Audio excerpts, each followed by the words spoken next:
मोगैम्बो खुश हुआ। याद है ये डायलॉग? Iconic dialogue. जी हाँ, फिल्म का नाम मिस्टर इंडिया। आज उसी की बात करने जा रहे हैं दोस्तों। हेलो, कैसे हैं आप लोग?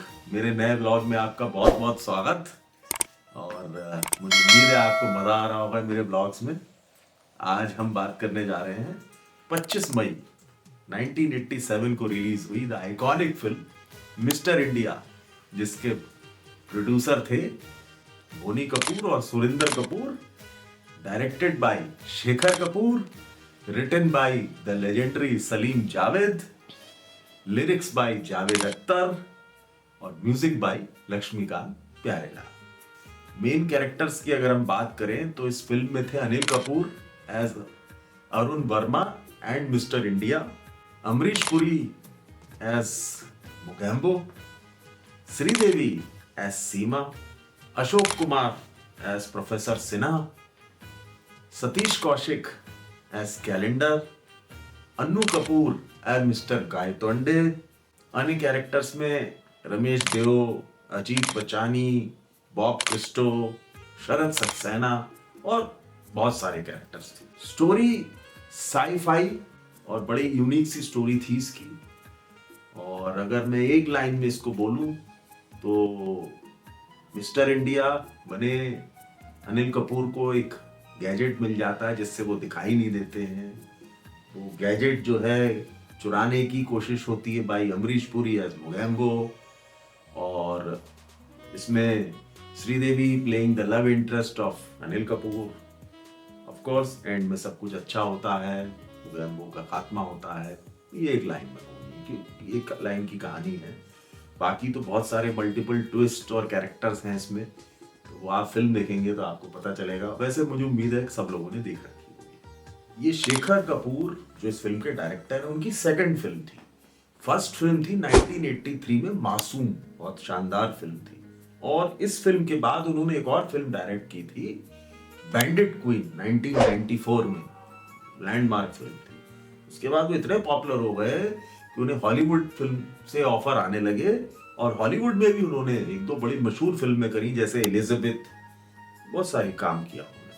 और इसी वजह से उन्होंने बहुत सारी फिल्में अपनी हिंदी फिल्में छोड़ के चले गए, जैसे जोशीले एक फिल्म थी 1989 की, और रूप की रानी चोरों का राजा 1993 में, और 1995 की थी प्रेम, 1995 की थी दुश्मनी, और 1995 की थी बरसात। ये सारी फिल्में वो छोड़ के हॉलीवुड चले गए। इसी के साथ इन्होंने एक और फिल्म की शुरुआत करी थी उस जमाने में, टाइम मशीन, जो भी एक साई-फाई फिल्म थी, जिसमें आमिर खान और रेखा, रवीना टंडन, अमरीश पुरी, बहुत सारे कैरेक्टर्स थे। वो फिल्म भी कभी नहीं बन पाई और ना कभी रिलीज हुई। तो बड़ी अनप्लेजेंट, अनफॉर्चुनेट चीजें जुड़ी हुई हैं अच्छी चीजों के साथ भी, शेखर कपूर के साथ। इस फिल्म का आइडिया कहां से आया है? एक्चुअली जावेद अख्तर ये बताते हैं अपने इंटरव्यूज में कि उनको ये आइडिया आया प्रमोद चक्रवर्ती की एक फिल्म से। प्रमोद चक्रवर्ती एक डायरेक्टर थे मशहूर, और वो अमिताभ बच्चन के साथ एक मुहूर्त शॉट लेने चाहते थे, और मुहूर्त वाले दिन अमिताभ बच्चन को किसी वजह से विदेश में रहना पड़ा और वो नहीं आ पाए। तो उन्होंने ऐसा प्लान किया कि अमिताभ बच्चन की आवाज रिकॉर्ड करवा ली, और आवाज रिकॉर्ड करके सिर्फ आवाज जो है मुहूर्त में यूज करी गई और मुहूर्त शॉट हो गया। तो अमिताभ बच्चन की आवाज पे ही काम चला और बगैर उनकी प्रेजेंस के वो काम हो गया। तो जावेद अख्तर को ये माइंड में आया कि ऐसी भी हम कोई स्टोरी लिख सकते हैं हम लोग जिसमें हीरो इनविजिबल। वहां से इस आइडिया की शुरुआत। 1980 में एक जमाना नाम की फिल्म की शुरुआत हुई थी। सलीम जावेद ने वो फिल्म लिखी थी, और ये फिल्म में काम करने वाले थे अमिताभ बच्चन और धर्मेंद्र। तो लेकिन इस फिल्म में कठिनाई आई और वो फिल्म ना बनने की कगार में आ गई, क्योंकि उनकी अमिताभ बच्चन से झगड़ा हो गया। और झगड़ा किस वजह से हुआ? मिस्टर इंडिया की वजह से। अब मैं आपको बताता हूँ रीजन ये था कि मिस्टर इंडिया ओरिजिनली लिखी गई थी अमिताभ बच्चन की, और जो ओरिजिनल स्टोरी थी उसमें सिर्फ 15 दिन की शूटिंग थी अमिताभ बच्चन की, क्योंकि रोल ऐसा बनाया गया था कि उसमें सारी फिल्मों में वो दिखाई नहीं देते, आवाज ही जो है उनकी सुनाई देती, उनका प्रेजेंस बहुत कम है। अब जब ये बात अमिताभ बच्चन को पता चली तो इसमें 3 स्टोरी हैं, 3 वर्जन्स हैं। पहला वर्जन ये, अमिताभ बच्चन ने इस फिल्म के काम करने से इसलिए मना कर दिया कि वो बोले कि मुझे तो पब्लिक देखना पसंद करती है, मेरी आवाज से क्या फर्क पड़ेगा, इसलिए मैं फिल्म में काम नहीं करूंगा। दूसरा वर्जन ये है कि उन्होंने इतने ज्यादा पैसे मांग लिए कि सलीम जावेद नाराज हो गए और उन्होंने कहा कि हमने अमिताभ बच्चन को बनाया है और आज वो हमसे ही इतने पैसे मांग रहे हैं। तीसरा वर्जन ये है कि अमिताभ बच्चन ने इसलिए इस फिल्म से इनकार कर दिया कि वो पॉलिटिक्स ज्वाइन करना चाहते थे और समय नहीं दे सकते। अब सच क्या है दोस्तों, ये तो यही लोग जान सकते हैं। मैंने आपको तीनों वर्जन बताया। खैर, अंत में ये हुआ कि अमिताभ बच्चन से इनका झगड़ा हो गया और साथ में ना काम करने का निर्णय हुआ। मिस्टर इंडिया से वो हट गए। अब रह गई जमाना फिल्म, उसका क्या हुआ? तो जमाना फिल्म के लिए उन्होंने राजेश खन्ना को अप्रोच किया और सुबह तक उनकी मीटिंग हुई। राजेश खन्ना को हाँ कराया गया और अल्टीमेटली जमाना जो है राजेश खन्ना के साथ बनी और रिलीज हुई बाद में। वो बात अलग है कि उसके बाद सलीम जावेद का भी आपस में स्प्लिट हो गया और mister India I Boney Kapoor के पास, जिसको उन्होंने शेखर कपूर से डायरेक्ट करवाया।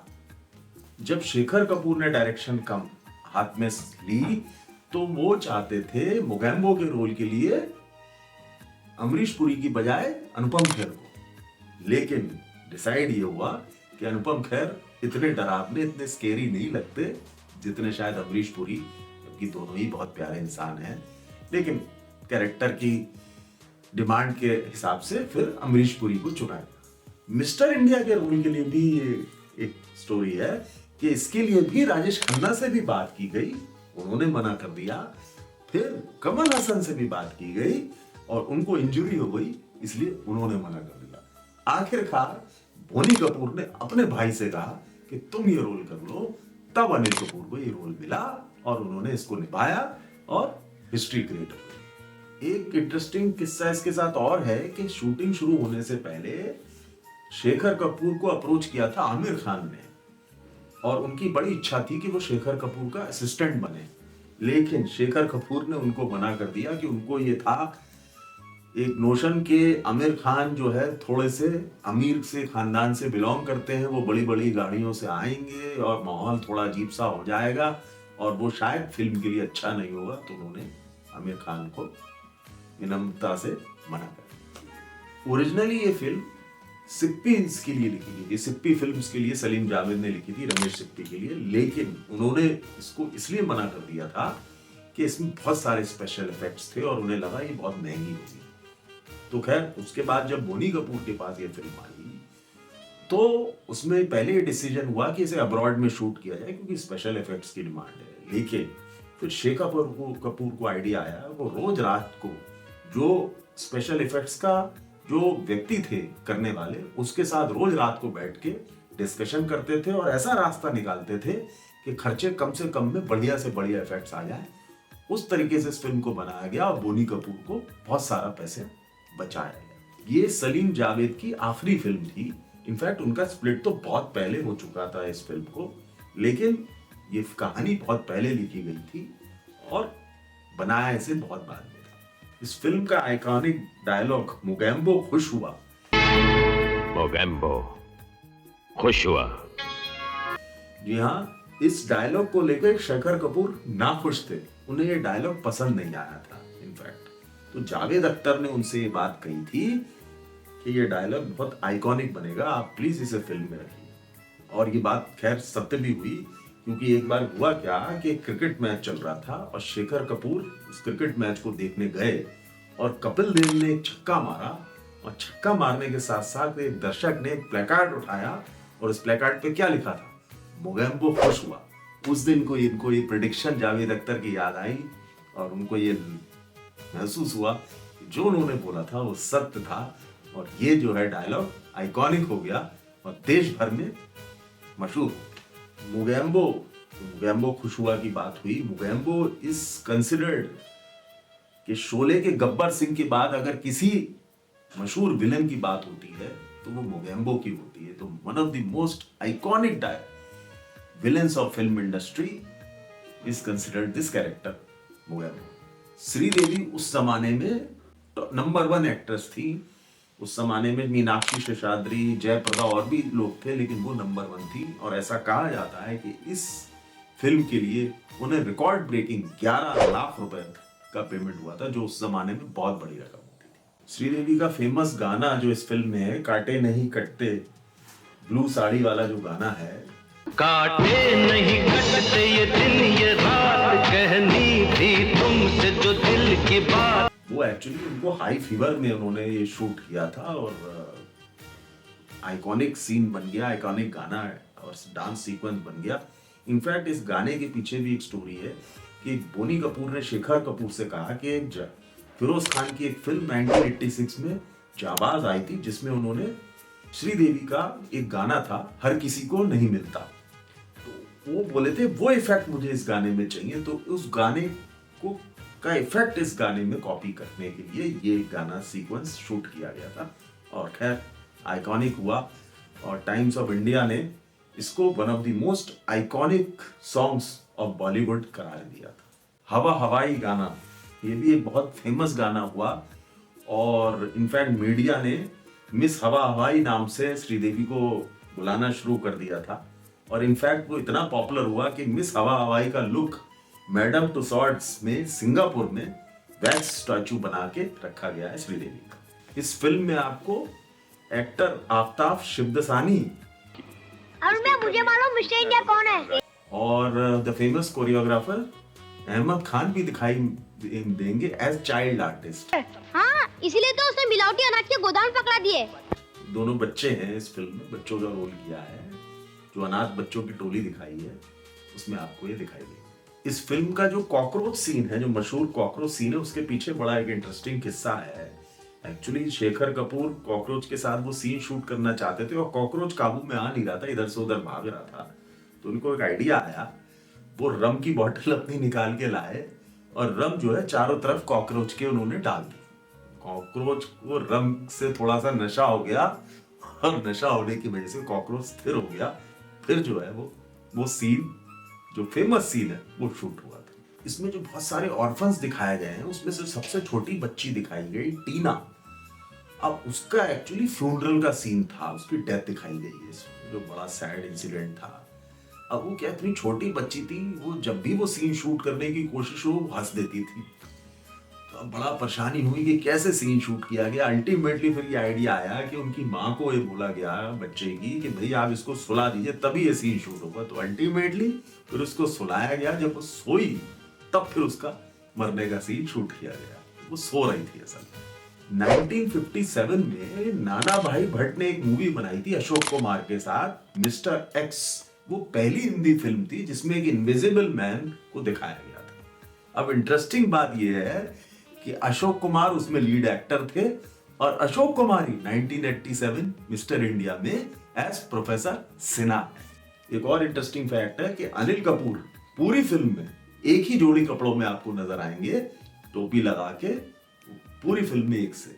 ये मिस्टर वाली जो सीरीज है मिस्टर इंडिया, उसके बाद अनिल कपूर की 2 और फिल्में आई, एक मिस्टर आजाद और एक मिस्टर बेचारा।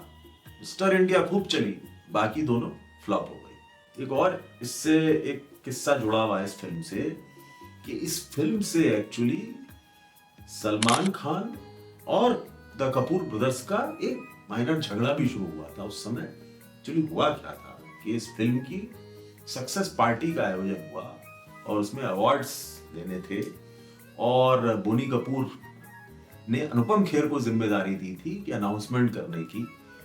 और उस दिन सलीम खान जी किसी वजह से शहर में थे नहीं, तो उन्होंने सलमान खान को अपनी जगह अवार्ड लेने के लिए भेज दिया था। तो गलती से अनुपम खेर सलमान खान को स्टेज पे बुलाना भूल गए और इस फिल्म के लिए अवार्ड लेने पहुंचे जावेद अख्तर और सारा क्रेडिट भी मिस्टर इंडिया को जावेद अख्तर को मिला। इस बात से सलमान खान बहुत नाराज हो गए, बाहर निकलते चले गए। उनको लगा कि ऐसा जानबूझ के किया गया है, जबकि ये शायद गलती से हुआ है। इस फिल्म के साथ बहुत सारे लोग खास और भी जुड़े हुए थे। एक थे वीरू देवगन, अजय देवगन के फादर, वो मिस्टर इंडिया के एक्शन डायरेक्टर थे। और हाँ, एलिशा चनाय, जिनका आइकॉनिक सॉन्ग काटे नहीं कटते, जी हाँ, इस गाने से उनकी एक अलग ही स्टैंडिंग बन गई थी। ऑल्दो ये बहुत बड़ी आर्टिस्ट थी, लेकिन ये गाना उनके करियर का हाईलाइट सॉन्ग है। 2008 में बोनी कपूर ने अनाउंस करा कि इसका एक सीक्वल बनाया जाएगा, जो एक कमबैक होगा श्रीदेवी का, जिसमें श्रीदेवी, अनिल कपूर और सलमान खान एज मुगैम्बो। और वो स्टोरी फास्ट फॉरवर्ड होगी कि 23 साल के बाद क्या हुआ, और नया टेररिस्ट एक आया मुगैम्बो के रूप में, जो सलमान खान होगा। खैर, वो फिल्म अनाउंस जरूर हुई, प्लान अनाउंस हुआ, बनी नहीं आज तक, पता नहीं बने ना बने। तो दोस्तों, ये थी कहानी मिस्टर इंडिया की। बहुत ही यूनिक फिल्म है। मुझे उम्मीद है कि सब लोगों ने देखी होगी। अगर नहीं देखी हो तो प्लीज देखिए, मजा आ जाएगा आपको। और आपको ब्लॉग कैसा लगा प्लीज कमेंट सेक्शन में जाके बताइएगा। फिर मिलते हैं एक नए ब्लॉग में। Good bye.